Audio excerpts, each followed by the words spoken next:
Welcome to Medicare Lanyap, where we cut the confusion on all your Medicare-related questions and cover topics plus real-life scenarios to empower you for a better understanding of your Medicare options today.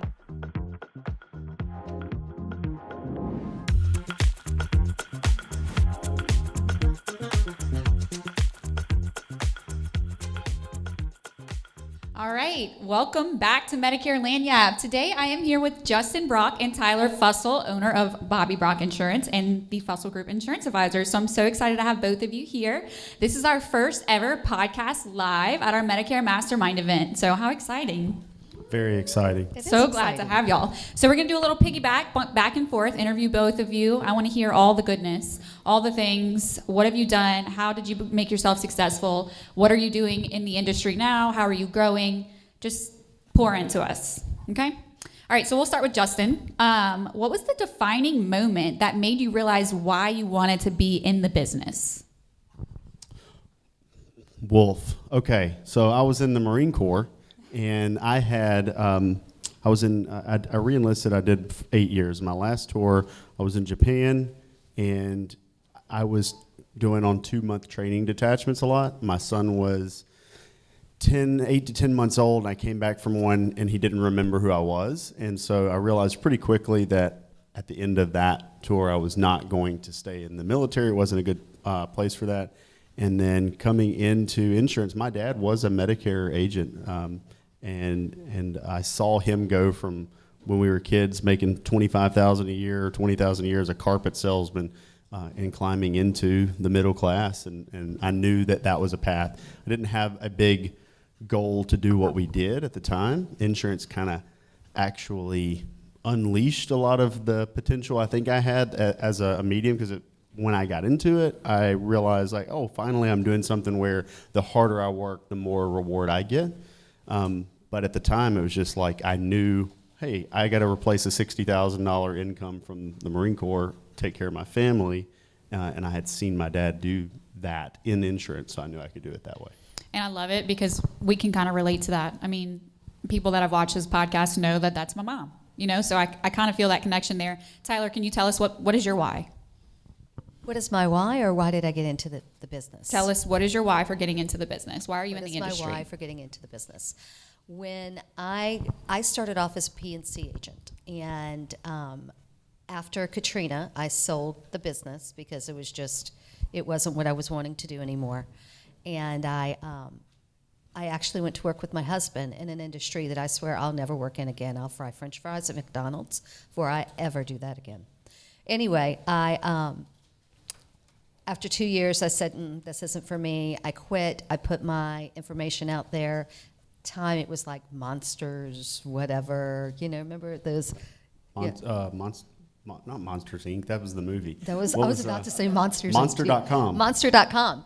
And Humana reached out to me. And so I was like, I don't know if I want to do this. So I went and met with Humana, and then I went to training, and I thought, this is it. And I fell in love with this. But I've always loved seniors. I was really close with my grandparents, and I was always close with my grandmother's friends. When I would go spend summers, she'd have me invite her friends over for tea, and we'd, all these girl things with the senior ladies. And I love seniors. All the senior ladies? All the senior ladies. All the senior ladies. All the senior ladies. That's a whole marketing ploy right there. I'm using that. Don't use it. Yeah. So anyway, I went to work for Humana, and I fell in love with the industry. I worked for Humana for about 4 years, and was convinced at that point by one of my managers that I needed to have my own agency.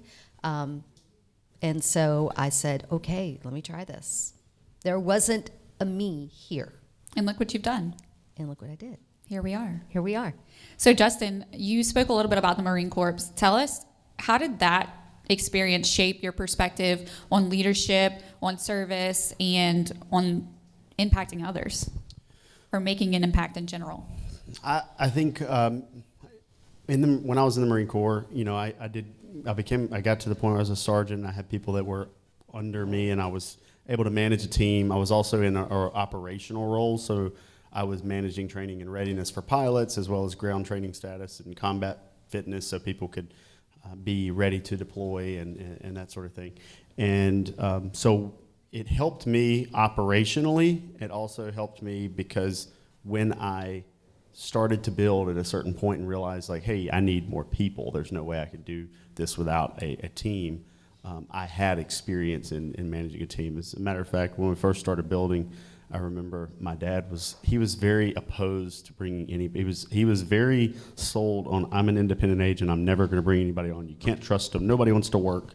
All of those types of things. And I think coming from a role where I did manage people, and maybe I was a little optimistic because I was managing Marines, so it probably did have a higher quality individual person that I was managing, but I knew that there were quality people out there. So I think it gave me optimism about finding the right people. And then I also, in the Marine Corps, I think people would think that you're kind of iron fist leading, but I always led with autonomy. So I think more the experience that I had in the Marine Corps helped me with that. And I had definitely had some confidence from the things that you had to do in there. So those are the things that helped me from the Marine Corps. But it's very difficult to translate the exact skill sets. It's more just attention to detail. And that's interesting because attention to detail is everything. Tyler, when it comes to leadership from a perspective of being an agency owner, especially here in Louisiana, they call our agency a small boutique agency. But in Louisiana, we do make a big impact. And from being an agency owner, the founder, the leader, what is something that you would suggest to someone if they came to you and said, hey, I want to start my own agency in this state where this isn't even a thing? How do I start? What do I do? What is your biggest piece of advice? My biggest piece of advice was get yourself out in the community. Get yourself out speaking with the carrier reps, participating in their events, getting your name out there. Social media, marketing yourself on social media. Hello, market yourself on social media. Telling people who you are and what you do. Okay, so Justin, here's one for you. When you started growing your agency, Bobby Brock, what belief drove your leadership, and how did you get to the level of success that you're at now? And I know that's probably such a wide, you could probably go on and on about that, but just give us something. Yeah, what belief drove the agency? Well, there's I can't remember the guy's name, but he was the Intel CEO, and he has a quote that is like, success breeds complacency. And then he ends the quote with, only the paranoid survive. I always had this paranoia about, first it started as a chip on my shoulder. There were some people that I developed in my head a little bit of a beef with, that I wanted to outproduce them. And then the money and success that followed that chip, became something that was like, oh, okay, I have accomplished something that I didn't even set out to accomplish. And then there was this fear that if I wasn't always pushing forward faster than everybody else, that other people were going to come and take away the progress, which is probably an irrational fear, but it actually helped me immensely. But also, you said that I think all successful people have that. There's some sort of it's some sort of drive, or Yeah. You feel like something's. You always feel the other shoe is going to fall. Yeah. Yeah. And it's helped me. But you did say that Fussell Group is known. I don't know who. I'm not sure who says Fussell Group is a small boutique agency, but I go to a lot of places, and there's definitely levels in the business, but I would say that it's going to be in the top 10%, maybe even top 5% size entities when you look at all the entities in the space. I think that a lot of the biggest FMOs want people to feel smaller so that they don't ask for more, or they don't, get too big for their britches, so to speak. So they kind of put people in their box. But to be honest, I feel like you're over the halfway benchmark just by having a book of 500 customers. By the time you're working with multiple agents and agencies and you have tens of thousands of customers, most people would consider that a whale in the space. So don't think you guys are a small boutique agency. Well, that feels good. Thank you. So, Mom. Can I be something different than a whale? You don't have to be a whale. We view whale as positive. So we say we take whale-size action, and we're looking for whales in the space. But, you can be something besides a whale. You can be a lion. When I first met Justin back in December, and he's like, your agency, he says, you're a whale. And I'm like, Oh, thank you. I'm not going to say anything, but okay. Maybe I need to lose some weight. Thanks, Justin. I think Brian said that. He probably did. Okay, so Tyler, you said, it's weird calling you Tyler, Mom, you said that your why is basically your love for seniors, wanting to create something that was never here in Louisiana. What I want you to talk about is how do you ensure your team and your company culture align with your why? I think the way we do that is by the agents that we bring on board, both in an LOA sense, where the agents are retail agents for the Fussell Group. They work inside the Fussell Group, as well as our street agents. When we first got started, we would take anybody and everybody, and that was great. And, we grew, and then we lost some because we just weren't the right fit. And I'm okay with that. I look for a specific type of person to be an agent. I want somebody that's compassionate. I want somebody that wants to help seniors. Yes, they're looking at having an income, but it's not just about the income. Like, they have something in their mind. They have an intent and a purpose of doing this. It's not just to get out there and like I said earlier, drive fancy cars and whatever. Justin had a purpose for doing it. I have a purpose for doing it, and I want my agents to have a purpose. And so I think we're really intentional when we bring on agents, again, whether they are a retail agent for us or whether they are just a broker agent, we make sure it's a good fit across the board. And Justin, I kind of want you to piggyback on that just because you also are an agency founder and leader of many. What values keep your business mission driven instead of just like saying sales or money or the car or whatever it is? How do you keep your people on track and mission driven to represent Bobby Brock how you want it represented? So we spend a lot of time creating an inner office and intercompany culture where everyone feels very much like they're a part of something, and we're really big on goal alignment. We, as a practical step, when you're working with employees or agents, or you could do this in multiple ways, but we do monthly PPF goals, so like personal, professional, financial goals. Everyone who has people report to them in our organization has to do monthly personal, professional, financial goal worksheets with everyone.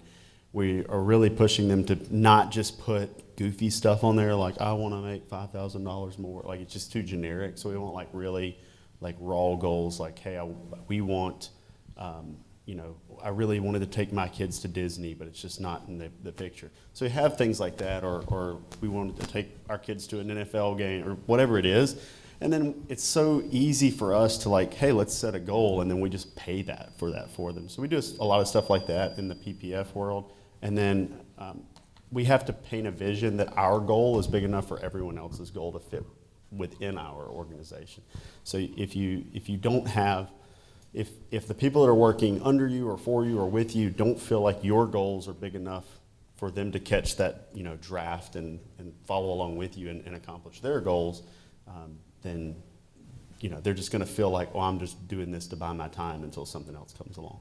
So goal alignment is real, and there are practical steps to do it. And then on the punishment side of that, when people aren't, when their goals, when they don't have enough goals within your organization, you have to have documented processes to try to establish a process for them to either get a goal that makes sense so that they're driven, or get gone and replace them, because you have to have people that also have goals within your organization.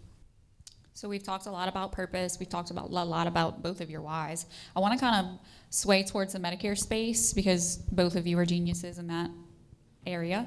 But to get there, I want you both, so whoever wants to go first, you choose, to share a story where your why directly impacted either a client or an agent. It'd be either one, because obviously you've both sold before and have had relationships with clients, but have also recruited agents and helped them change their lives too. So give us a story. Whoever wants to go first. Ladies first. I think I'm going to talk about a client. I had a client that, I've had a lot of clients, but one in particular they were switching from one plan to another. It was during AEP, and the gentleman ended up having a massive heart attack right around New Year's, and the plan was changing. And he was due to have surgery on New Year's Day, and they were concerned about how that was going to fall into place and all of that stuff. And so I was able to walk them through it, and actually at the time the insurance company was Aetna. They were moving to Aetna, and I was able to get upper leadership involved. I was able to help them. We were able to make sure that everything was taken care of by January 1st. They made sure that the plan was in place, the surgery went through, and the client was okay. Coverage was fine. On an agent perspective, I think so we currently, our agency has had one pretty significant death and one that's pending of 2 agents who have been with us for a very long time. We lost Mr. Mickey Wynn back in January, and then we have another gentleman who has been given less than a month. And I had 2 very just incredible conversations, one with Mickey's wife about her telling me how much he loved the business, how much he loved the agency, how important it was to him that his book stayed within the agency, and how much he valued the agency. And then I had a talk with the other gentleman last week, and for those of you who know me well, you know that it really, really impacted me, because this particular gentleman, let's just say he's a challenged agent. He can be persnippety, but he called to tell me, and we sat on the phone for probably 30 minutes, and to hear him tell me what his timeline was, and then he said, I want to make sure my book stays with you. And then he went on to say, it has been such an honor to work with you, and it's been such an honor to work with your agency. I wish I would have done this earlier. And we cried together, and we laughed together, and that single conversation has made a huge impact on me in the last week or so. Because that's all I want to do. I want our agents to know that they have a family. I'm a big believer that everybody wants someone to belong to. Everybody wants somewhere to belong. Whether you're an independent agent, whether you are an LOA, whether you're an agency owner, everybody needs somebody to be, what's the word I want? To be not responsible to, but to be held accountable. Held accountable, that's the word. To be held accountable, number one, and number two, they want a home. They want to know when they get together with other team members that it becomes like a family, and they're together, and it's every time we have an event, it's a reunion of such. And that to me speaks to our culture and who we are and what we've created for agents. And that's something that's incredibly important to me and has left a mark on me. I love it. Both the client and the agent. Yeah. Justin? Yeah, a lot of moments come to mind. Tons of stories, where customers had experiences where they come back to me after the fact and didn't have to pay anything or paid very little and had, occurrences in their life that are very big and you don't even know they're going on, but they have a plan that you've set them up on or your team set them up on, and then later on you find out that everything went off without a hitch and they're better and it's something they just didn't have to worry about, which is nice. And I know that quality agents and brokers make that happen for so many people. I'd said it earlier, my why does feel more like it's about agents and agency owners, as well as the agents and employees that I have on my team.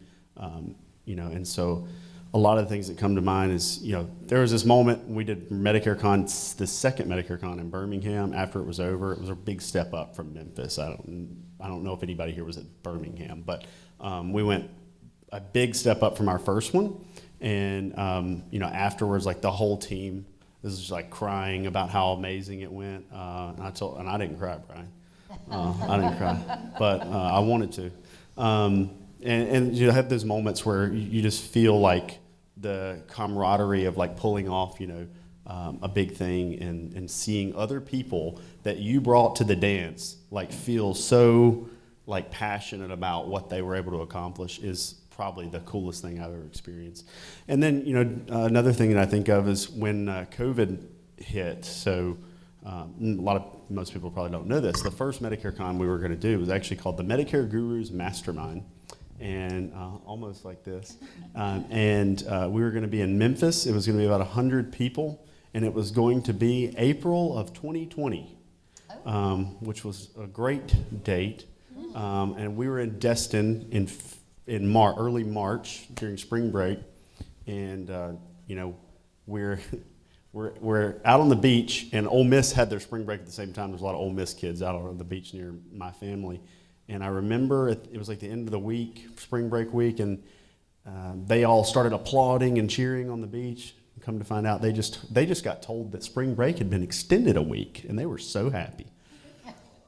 I think that didn't last very long for them, but they were happy for a little bit. Anyway, I was still a naysayer, like, oh, we're going to be able to do this event. We had 100 people. It got delayed. By the time we actually had it, there was 200 people there. And of course, last year was almost 1,300. But in that delayed period, I can't remember where I was going with that, honestly.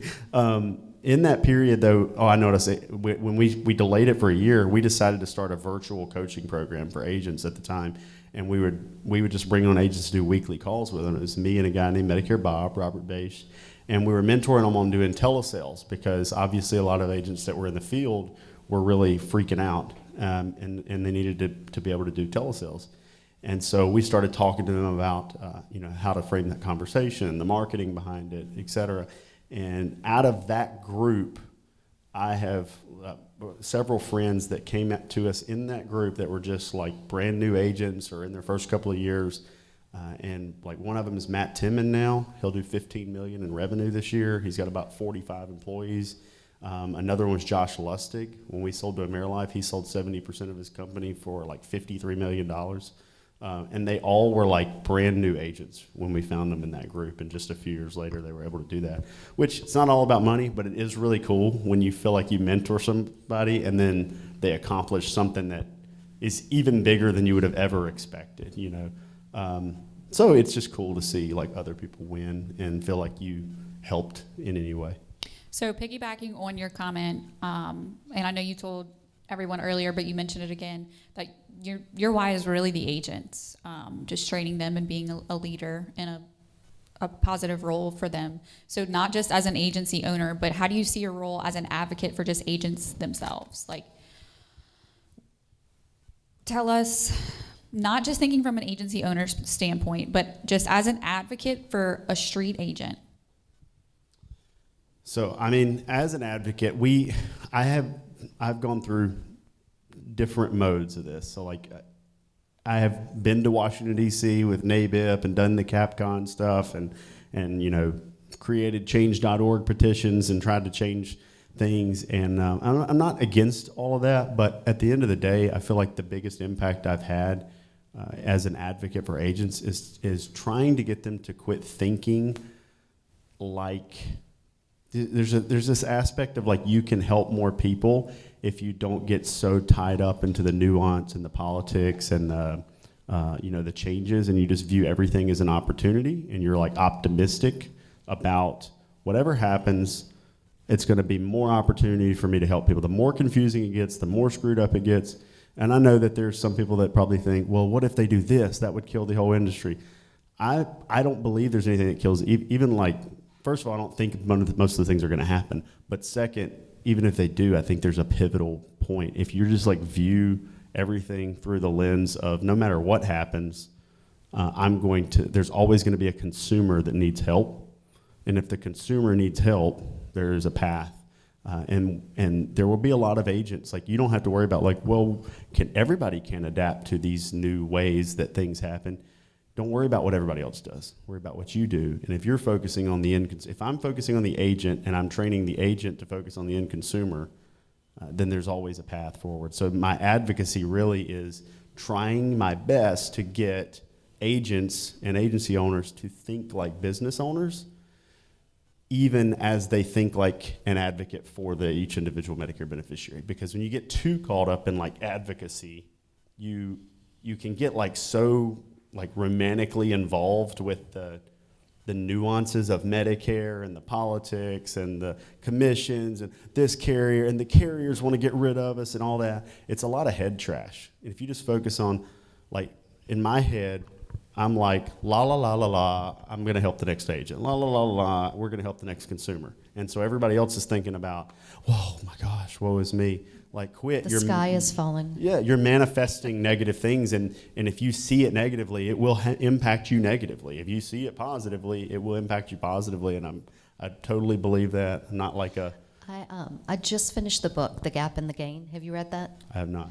Gap and the Gain by Dan Sullivan. Highly recommend it.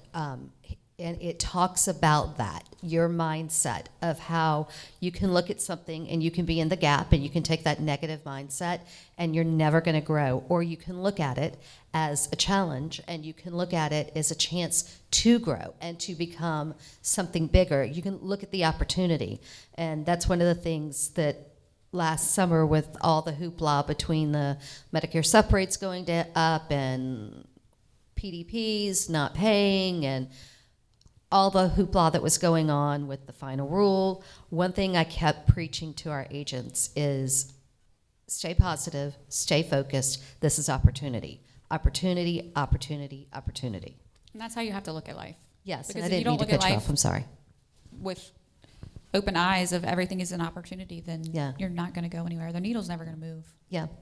I highly recommend you all, if you haven't read The Gap and the Gain, read it. It is an amazing book. It's an easy read. It took me not very long to get through it, but it will change your mindset. And it will make you look at things in a different way, from both personal relationships to work to everything. It's just really great.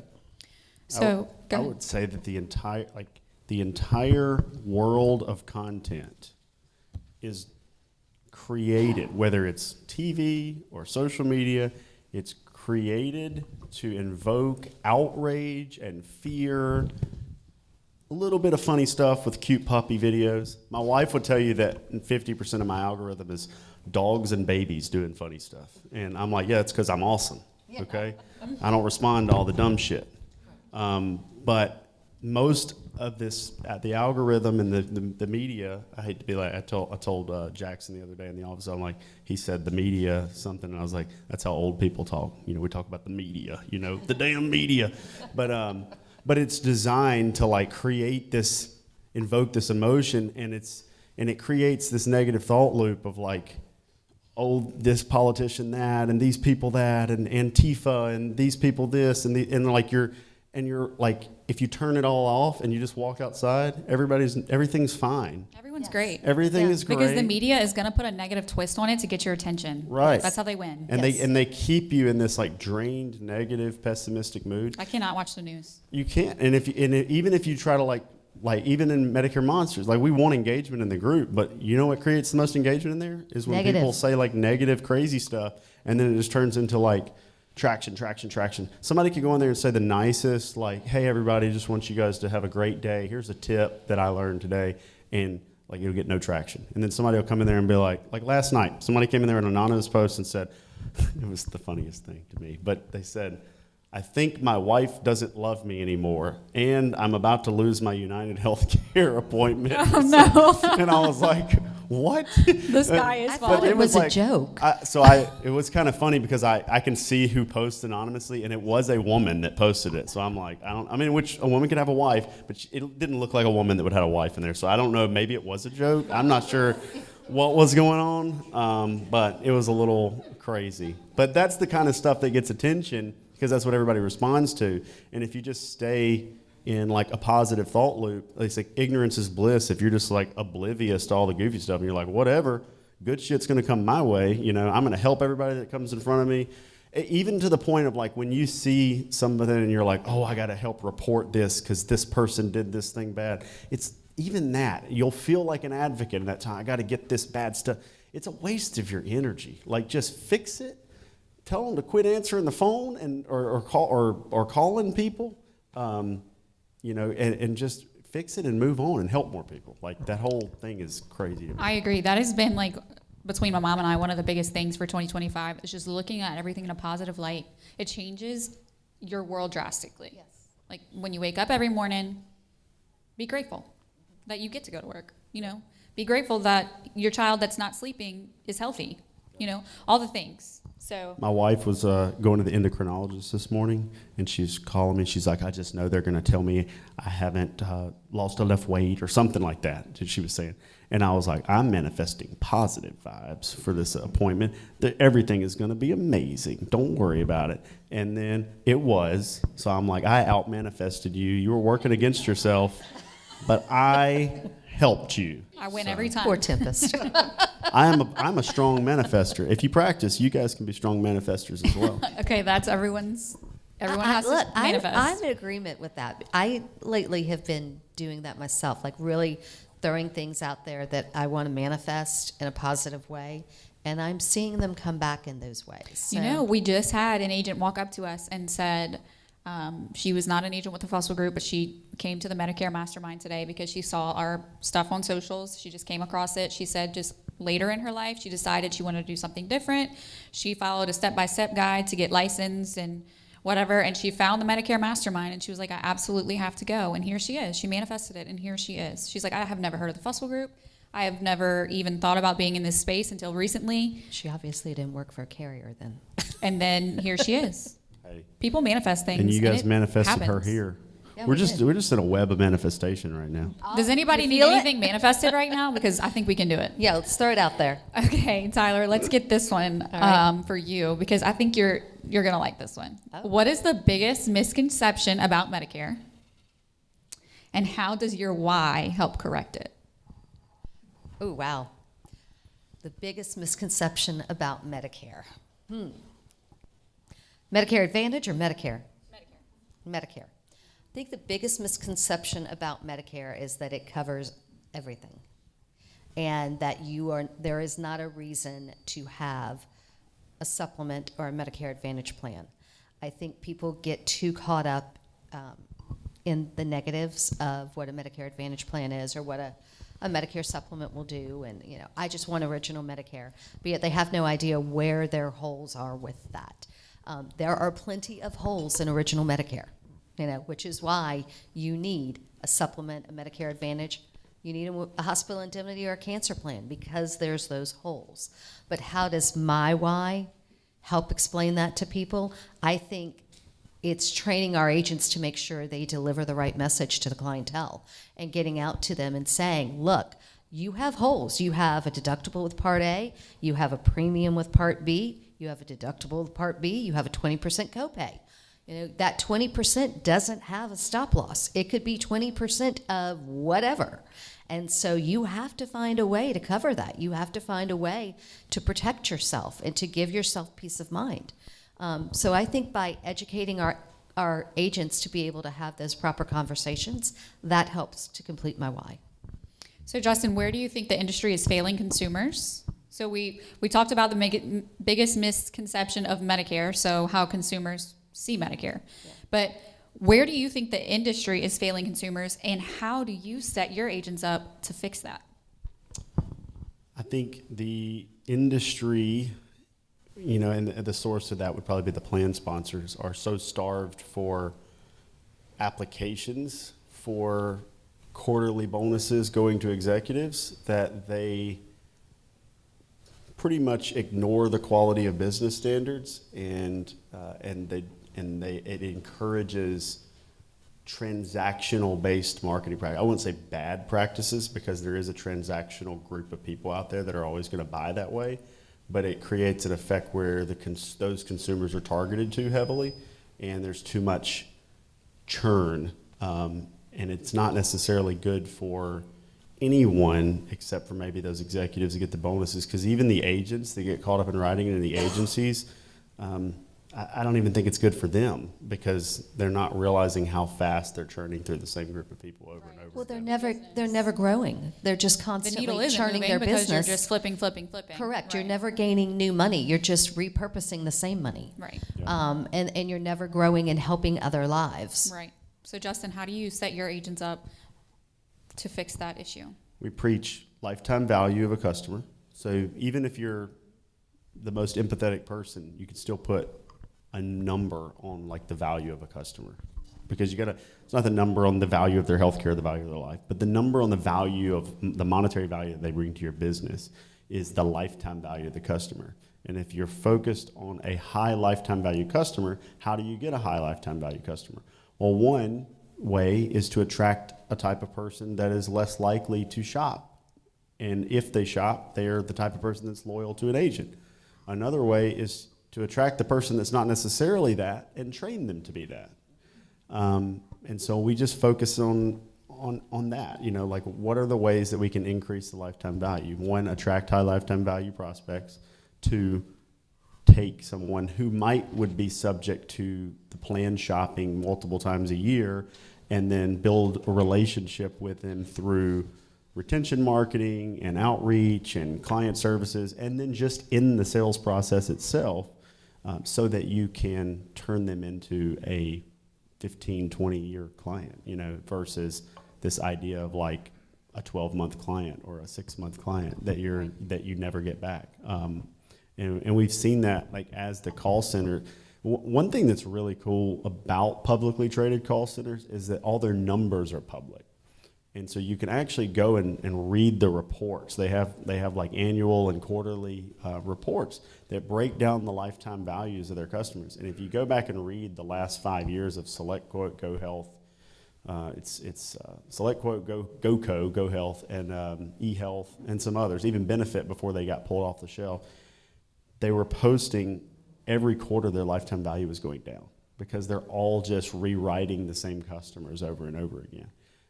And so there's two ways that they could improve. They could lower their cost to acquire the customer so that the lower lifetime value still has a net margin. So what a lot of them did is they based their economics on even if we keep this person an average of 12 months, we're still profitable. But that drove the marketing down to lower and lower and lower quality marketing. But it's a great opportunity for you guys, because if you can just go out and just chisel off a big chunk of their market share and get them to quit answering those phone calls or calling in. And I'm telling you guys, sometimes if you're in the low income market, your customers will call those numbers because they don't understand the marketing. And then sometimes they'll just tell them, yeah, we can get you a better food card. And they don't even go over the healthcare component of it at all. And then your customer says, I didn't call them. They changed me without me even knowing. And there's some truth to that because they didn't do a great compliant sales presentation. But there's also, they did initiate the phone call. And that makes it more difficult. We see it happening. So you have to train your customers like that all these ads, like you're already on the best plan for you in your situation, and then get them, like if you have an issue, like we actually started, I don't know if I should say this, but we started training our LOAs to get them to put in their phone our office number as Medicare. After we wrote them, we're like, hey, just type in Medicare in your phone and that'll be it. It's not saying we are Medicare. We'd already gone through a full compliant presentation, but we're like, hey, when you think Medicare and you see an ad, just type in your phone Medicare, and that's our number. So one thing that some of our agents have started doing with their clients to protect them from the call centers is they give the agent gives their client like a code word, pink fairy or, whatever. Excuse me. So they have to ask if that person calls and says, hey, I am calling you regarding your plan, and it's not a specific carrier, the client can say, well, what's the code word or something of that nature, which I think it's sad that we have to get to that level. It is, but I like that idea because it protects them. It protects them. It is a way to protect them. Yes, and it protects their business. Yes. So piggybacking off of that, what advice do either one of you can answer this? So I'll let y'all decide, or both can answer. What advice do you give your agents to differentiate themselves from other agents? I think it starts with marketing. So depending on how you're getting your customers, if you're getting your customers through networking, that's already going to be top notch. It's just difficult to scale. But if you're actually putting out marketing, that's where it, to me, starts. Messaging. So the hard part is that the highest quality messaging has the highest cost to actually get a response from. But when the relationship begins with a higher quality promise, the client just doesn't leave you. You know, so you have to find that balance of like, how do I get the quantity of customers that I need, but maintain a standard of quality that actually builds a long-term book. But for me, it's marketing messaging. So. I agree with you. I think it's marketing and messaging, but for me, I also think it's sitting across the table. Create that relationship. Create the relationship, create the trust, sit across the table. You know, I mean, now if you're working out of state, that's not necessarily feasible. But if you are in state, by damn it, sit across the table. Buy them a cup of coffee, get to know your client. Get to know your client, know their birthday. I mean, come on, we're in Louisiana. We want to know where you went to high school. So, What'd you eat for dinner last night? Yeah, what you ate for dinner last night, and what you put in your crawfish. But get to know your client. You need to create the relationship, plain and simple.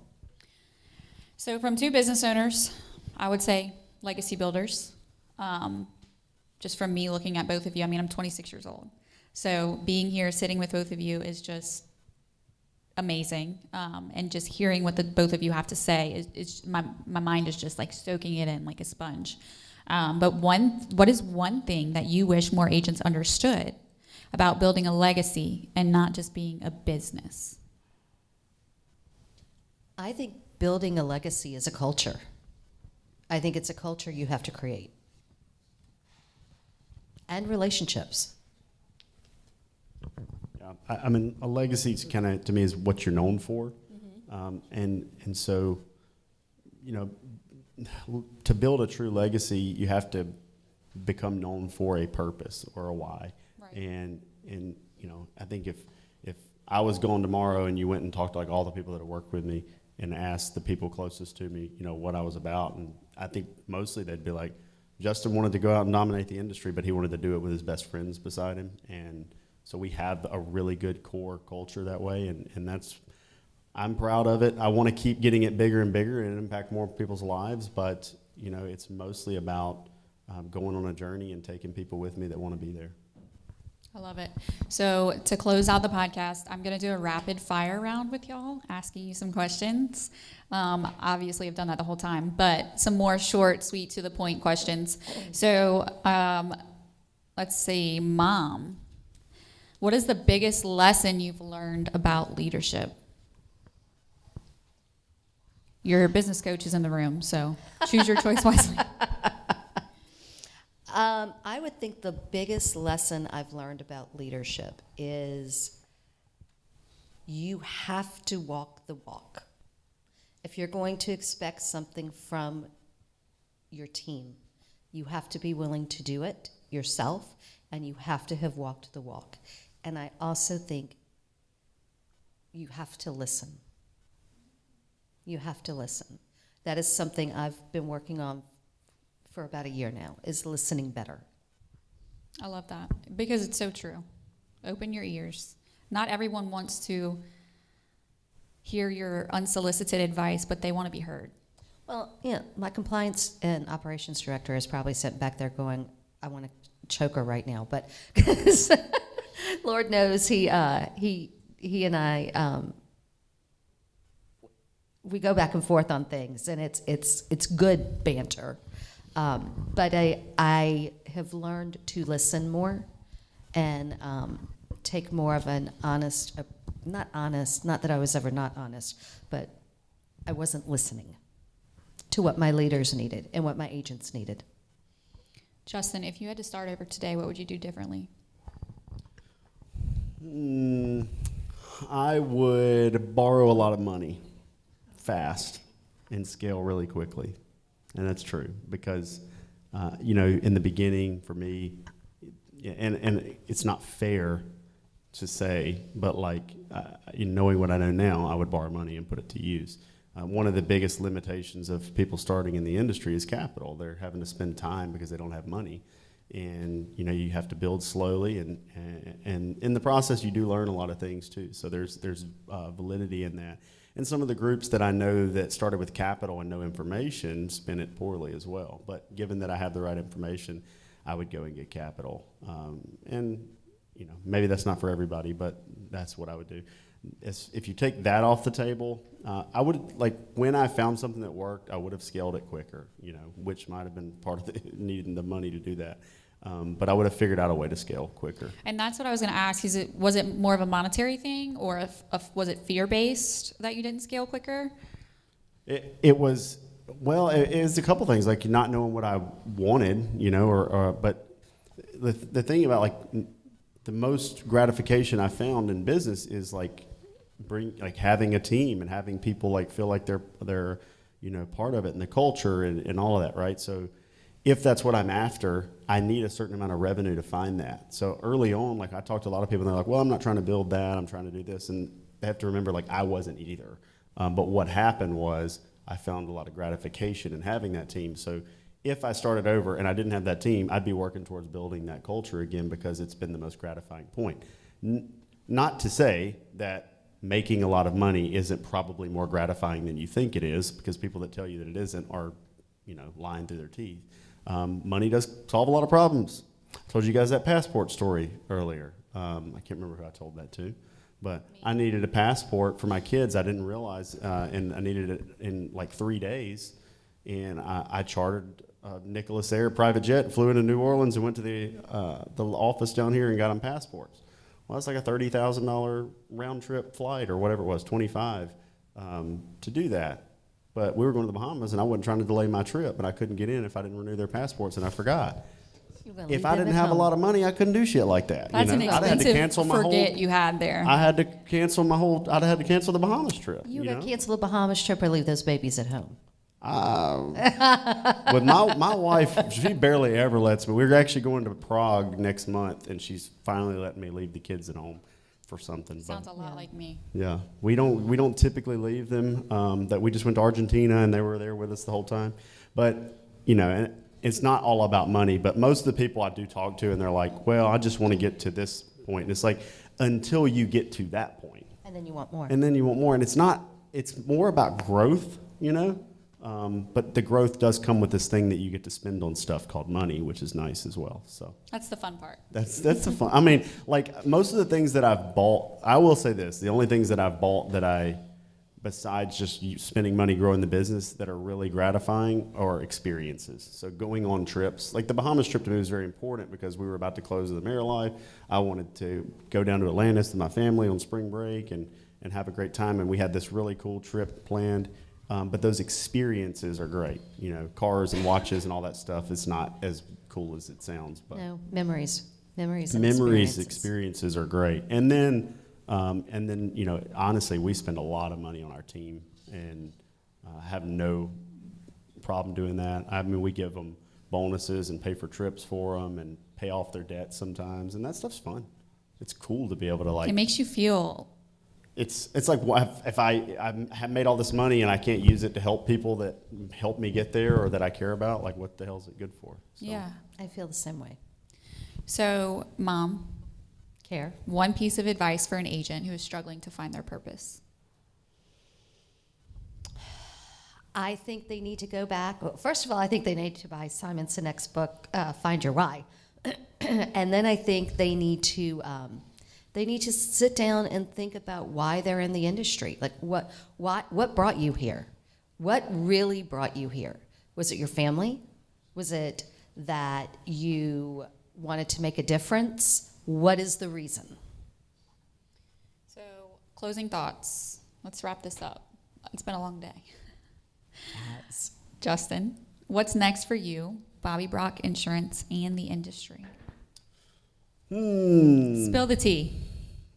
You heard it here first. I think the industry has a great long runway ahead of it, personally. I just think we happen to be in a niche that is not going to be, easily outsourced or replaced. I don't think like, when people get worked up about all the carriers are cutting commissions on this plan in Timbuktu and this plan over here in the WellCare PDP.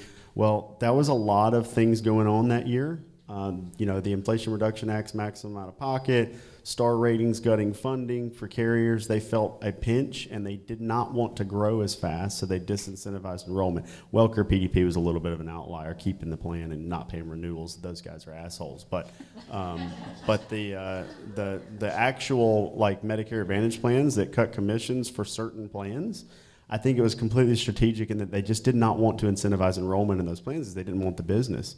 It wasn't that they wanted the business and didn't want to pay for it, which are two different things. So you got to think about, like, right now, for instance, we turned off new contracting for agencies in our business for until April 1st. So for the month of March, we're not recruiting any new agencies. We're gonna catch up on what we've done in the first quarter, or the first 2 months of the year, and first quarter really. And that's not because we don't want more agencies to work with. It's because that we have a standard of like quality that we want to make sure that we can deliver on, and so we don't grow faster than we can afford to. And when you guys look at these carriers, if you think like, oh, they're $100 billion companies, they still can't grow too fast. They'll get negatively impacted on their star ratings. And I'm not saying they're perfect. I'm like, they have their problems just like we have our problems, and everybody in between does. But when we get really cynical about carriers wanting to get rid of agents, that's a problem to me. And just to kind of wrap that up, yes, carriers would cut agents and brokers if they could get the same enrollment or more and not pay you. The problem is they can't. They absolutely do not have that happening. AI is not going to replace it, in my opinion, because there's too much regulation on that. We've seen what tried to happen when they tried to use it in prior authorization. It's just taboo. It's not there yet, but it's also taboo. So I think there's at least 20 years of runway there, and maybe even more than that, because politics in America slows down anything changing a lot. One good thing about this volley back and forth from the left to the right is one side starts to make some progress in one direction, and the other side comes and Changes. Pendulum.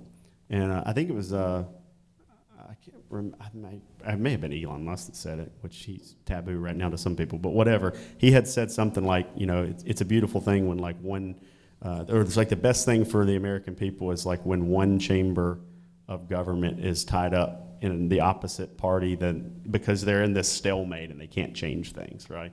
And the American people kind of win because they just sit there and do nothing. And we come out ahead when they sit there and do nothing.